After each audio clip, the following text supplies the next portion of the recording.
Sud Radio, la minute du coach. Bonjour Fabien. Bonjour Pablo. Ce que j'adore chez toi, c'est lorsque tu me glisses le thème de la minute du coach, c'est qu'on a toujours envie d'approfondir, évidemment. Il y a une part de mystère. Non.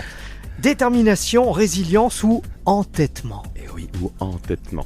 J'ai eu l'eureka, j'ai eu l'insight, comme on dit dans mon jargon, en écoutant une masterclass avec Boris Cyrulnik, qui est un homme pour qui j'ai une admiration sans borne, une immense estime. Qui est-il pour celles et ceux qui ne le connaissent pas? C'est vraiment lui qui a mis au jour la notion de résilience. Et il a d'ailleurs raconté son histoire, lui-même est un résilient, il a vécu des atrocités durant la guerre. Et pendant longtemps, comme je le crains beaucoup de monde,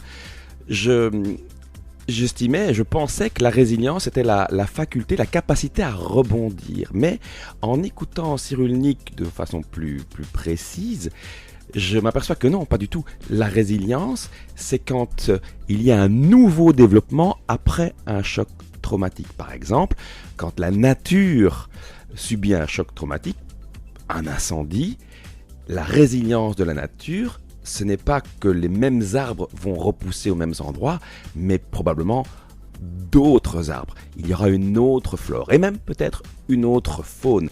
La nature, dans ce cas, est résiliente.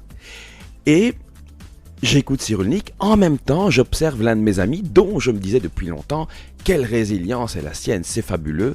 Il a été extrêmement chahuté par la crise sanitaire dans son métier. Son métier a été mis en grave péril et je l'estimais résilient car voulant impérativement se relancer dans le même métier. Or, les données ont complètement changé, comme la nature après un incendie. Et j'ai alors pensé, est-ce de la résilience? Non. Est-ce de la détermination? Peut-être. Mais à partir du moment où les feux restent orange, voire rouge, ça devient de l'entêtement. Et ça, c'est dangereux. C'est très dangereux, je vous mets en garde, chers auditeurs. Prenez de la hauteur, prenez du recul, c'est tout l'intérêt de la métaphore de l'aigle qui se tient à distance des choses et presque aussi à distance de lui-même afin de mieux comprendre comment il fonctionne. C'est très spinozien comme attitude, au sens où, grâce à Spinoza, on utilise sa raison, son entendement, afin de comprendre que l'on est déterminé. Et dès lors que l'on comprend qu'on est déterminé, on l'est un peu moins, on devient un peu plus libre. Mettez-vous à distance, comprenez votre modus operandi et sachez alors bifurquer au besoin, ne pas vous entêter inutilement.